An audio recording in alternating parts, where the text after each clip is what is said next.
E aí, abençoados, eleitos de Deus, mais que vencedores em Cristo Jesus.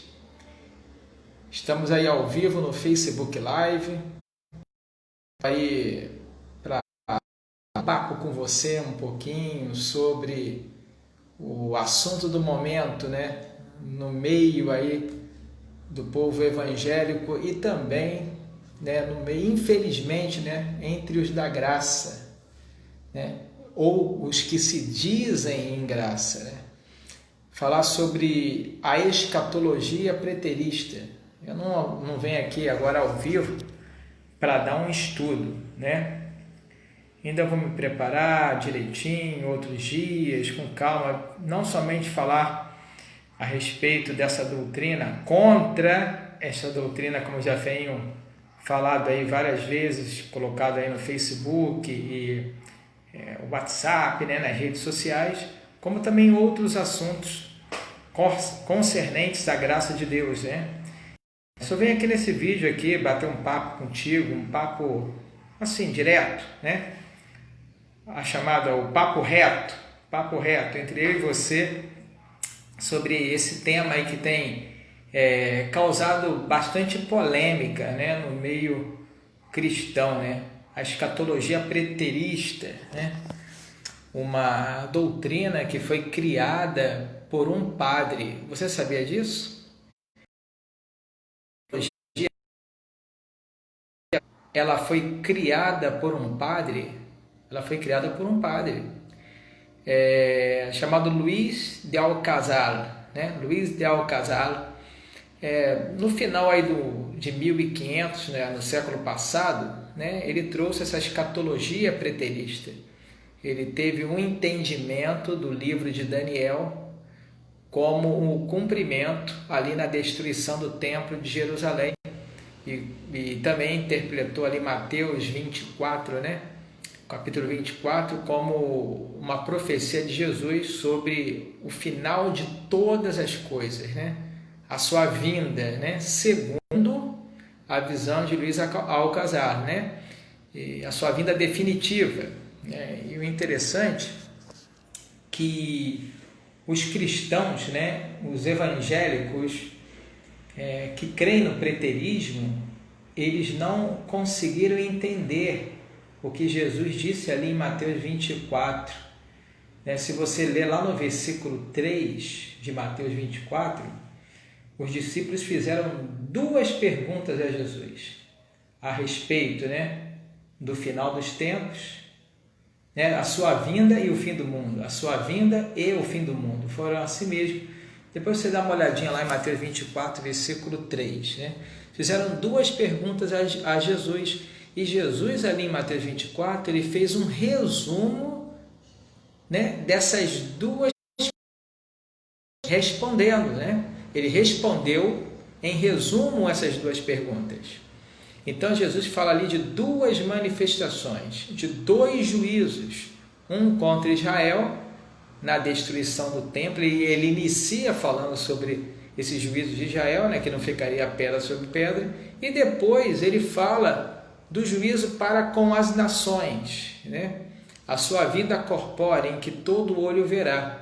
E o que acontece? Os preteristas pegam todo Mateus 24 e encerram ali na destruição do templo de Jerusalém.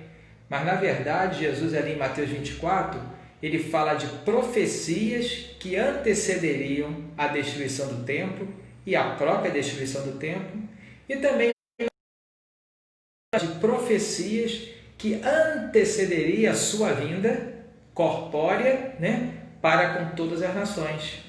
Por isso vocês veem que os preteristas ficam numa saia justa quando nós fazemos mais perguntas. Graças a Deus eu tenho feito essas perguntas a eles têm ficado numa saia justa. Porque ali em Mateus 24, Jesus falando da vinda dele, né, para com as nações, uma profecia, né, do que aconteceria, né? Ele falou sobre os falsos cristos, que apareceriam os falsos cristos, né? Aí eu pergunto aos preteristas, aonde na história aparece falsos cristos antes de 70 DC? né, antes de 70 depois de Cristo, antes da destruição do Templo de Jerusalém. Eles não encontram. Aí eles procuram lá falsos profetas, falsos mestres. Eu falei, não. Jesus perguntou, falsos cristos. Porque esses falsos cristos surgiram aí no século passado, nesse século presente, vem surgindo os falsos cristos. Pessoas que se titulam Jesus, né? Então Jesus já predisse que isso aconteceria antes da sua vinda corpórea, não antes da destruição do Templo de Jerusalém.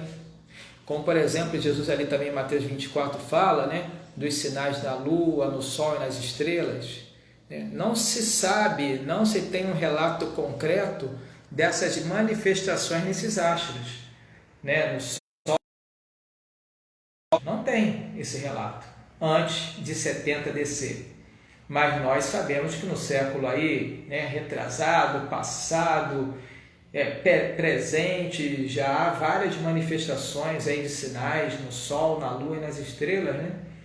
Os astros aí se manifestando, caindo em tudo quanto é canto, né? A Lua aí com essas explosões, né? Solares, a Lua com as suas manifestações, né?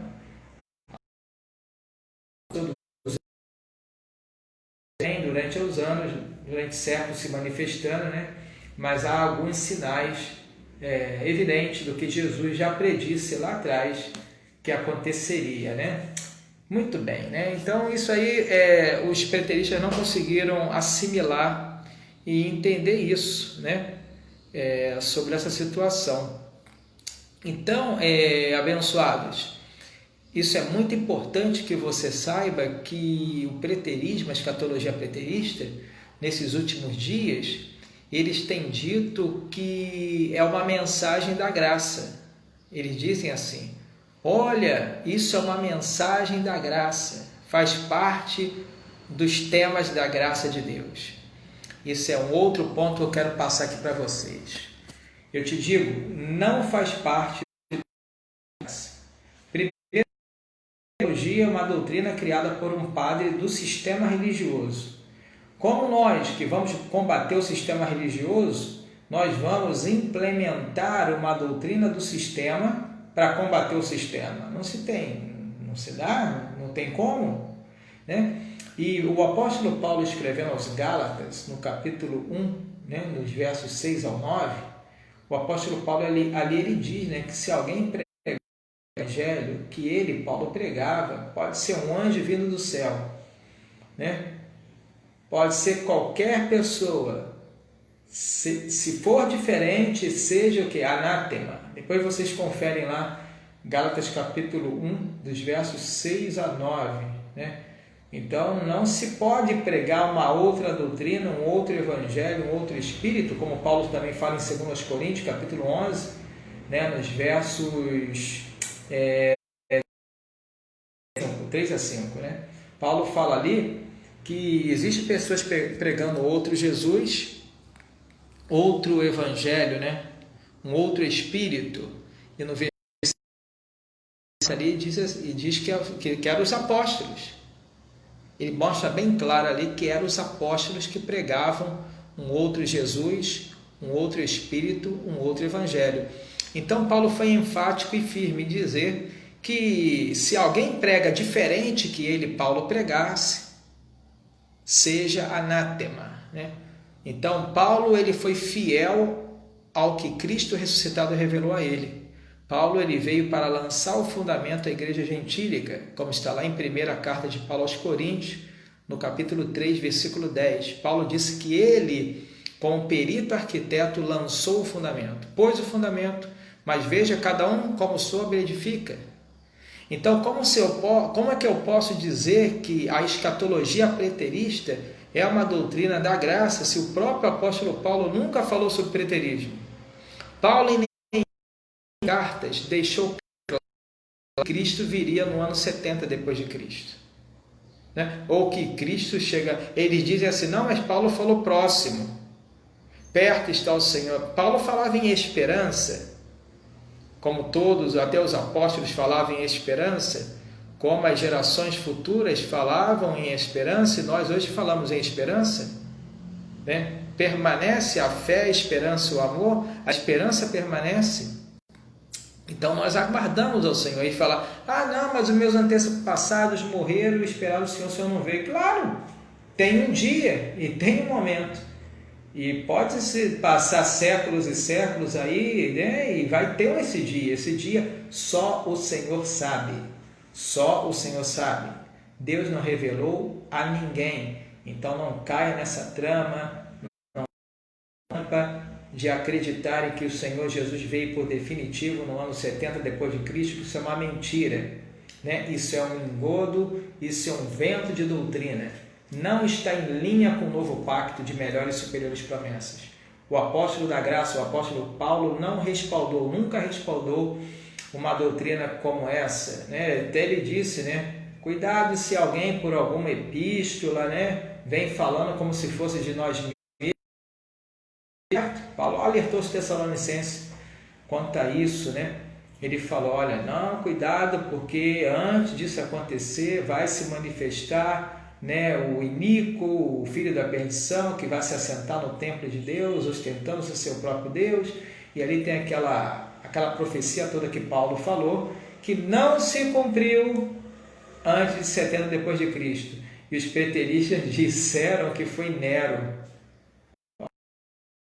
Se Nero se matou antes de 70 depois de Cristo, e ali diz, ali naquele contexto, que esse filho da perdição, né, ele faria sinais e prodígios da mentira. Agora, aonde está na história algum sinal e prodígio da mentira da parte de Nero? Teve um que debateu comigo na internet, falou, teve a audácia de dizer assim, foi Nero sim, sabe por quê? Nero fez foi colocar fogo em Roma. Eu falei, o quê? Colocar fogo em Roma foi um sinal e prodígio da mentira de Nero? Foi, ele colocou fogo em Roma. Eu falei, caramba, então tem várias pessoas aí fazendo sinais e prodígios. Aí no Brasil a mata pegando fogo em tudo quanto é canto, então tem vários aí Neros, vários anticristos colocando fogo na floresta brasileira. Então, como é que é um negócio desse? Então, eles tentam tudo encaixar, tudo dentro da caixinha de 70 DC. Eles tentam pegar todas as profecias e encaixar ali, e vai entrar em contradição, que não tem como, né? Não tem como encaixar tudo ali. E outro engodo que eles falam sobre o livro de Apocalipse, né? Que eles falam que João escreveu esse livro antes de 70 depois de Cristo. Se você fizer uma soma matemática, vai ver que isso é impossível, né? Quando Jesus estava com os discípulos, né? João, tudo bem, ele era novo, era o discípulo mais novo. Provavelmente foi o último que faleceu, segundo até historiadores. Mas ali na ilha de Patmos, na Grécia, ele já estava ali com quase 70 anos de idade. Ou até mais, dependendo da idade que ele tinha quando andou com Jesus, né? Então, provavelmente, João tinha ali, por volta da ilha de Patmos, mais de 80 anos. Mais de 80 anos João tinha. Ali, na ilha de Patmos, que geograficamente fica bem longe de Jerusalém.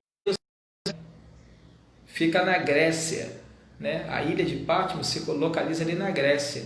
Aí eles falam, não, mas Jesus falou que João viria à sua volta. Ué, como é que João viu a sua volta, se para eles a volta de Jesus foi lá na destruição do templo de Jerusalém, quilômetros de distância da Grécia? João velhinho, 80 e poucos anos, lá ele viu a destruição, segundo a visão deles, né? Segundo o pensamento preterista, João viu Jesus voltar lá no ano 70 depois de Cristo, né? Um homem idoso, com mais de 80 anos, preso ali na ilha de Patmos, e João viu Jesus vir descer do céu, né? Segundo a visão preterista, né? Atos capítulo 1, versículo 11, né? Aqueles anjos falaram para aqueles varões galileus, por que vocês estão olhando para o alto, vendo Cristo subir da mesma maneira que viste subir da... Os preteristas têm a audácia de dizer que ali os galileus eram judeus, que Jesus falou, que os anjos falou somente para os judeus, não falou para nós. Poxa, é muito marabalismo, né? Para tentar encaixar tudo para defender as suas teses. Ali foi bem claro, ó, Atos capítulo 1, versículo 11, né? O anjo falou, olha, da mesma maneira que está vendo ele subir, porque olhar, né, para o céu, varões galileus, da mesma maneira que viste subir, é da mesma maneira que ele vai voltar. Então, se Jesus destruiu o templo de Jerusalém e foi a volta dele segundo os preteristas, então os galileus viram Jesus destruindo um templo, subindo ao céu? Não tem lógica, irmão. Não tem lógica, irmãos, não tem lógica. Então, há muita contradição, há muita coisa ali na escatologia preterista que tem furo doutrinário, né? E que se ou alguém que tem a mente de Cristo pode ali até colocá-los contra a parede, né? Fazendo essas perguntas e eles não têm resposta nenhuma. E engraçado que eles fazem umas perguntas repetitivas durante anos. Eu já venho respondendo eles aí há anos e mesmo assim eles aí são teimosos e tentam sustentar essa falsa doutrina, né? Muito bem, abençoado. Eu deixei esse vídeo aí com vocês aí ao vivo.